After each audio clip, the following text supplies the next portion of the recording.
is what makes life interesting. Overcoming the challenges is what makes life meaningful. Respected teachers, esteemed judges, loving parents, and all my dear friends, a very good afternoon to one and all. The church faces a lot of challenges today, but with faith and courage, we are sure to overcome such challenges. I wish to discuss with you a few challenges that we as Christians face today and ways to overcome such challenges. The primary challenge that the church faces today is the lack of faith among its followers. The reason for this is the influence of secular values that is creeping into every walk of our life. How can we overcome this primary challenge?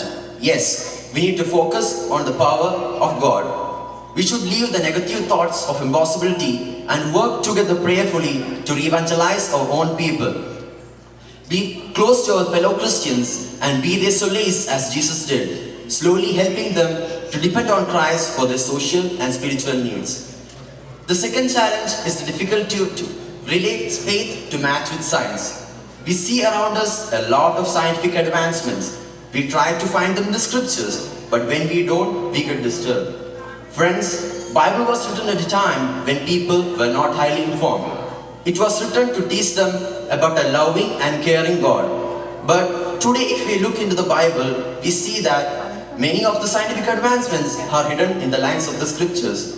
But it was written in a language which was understood by the people of those days. My dear parents and friends, when we look around, we see a lot of miracles. In Argentina, in the year 1996, a Holy Eucharist started bleeding and part of it became human tissue. Upon several studies, the tissue was found to be part of a heart. It also revealed that the tissue belonged to a person who had gone through intense pain. It also showed signs of being alive. How can science explain such things?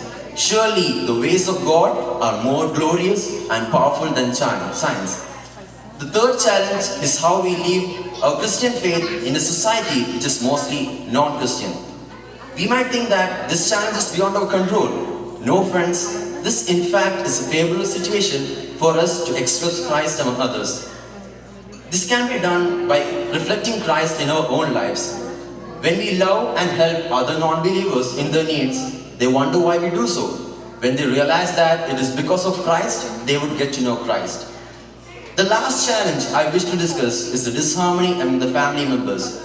The encroachment of social media into the day-to-day lives of people have made them secular and selfish. This is what is creating disharmony among them. The simple solution to this problem is to honestly follow the teachings of Jesus Christ. We should emulate the love of Christ in our lives and be His witnesses by loving each other unconditionally, helping each other, and accepting others as they are. Dear friends, the Christian faith faces a lot of challenges in this modern era, but we are sure to thrive into success if you trust in our Lord and work together in harmony. Thank you, J. Christ.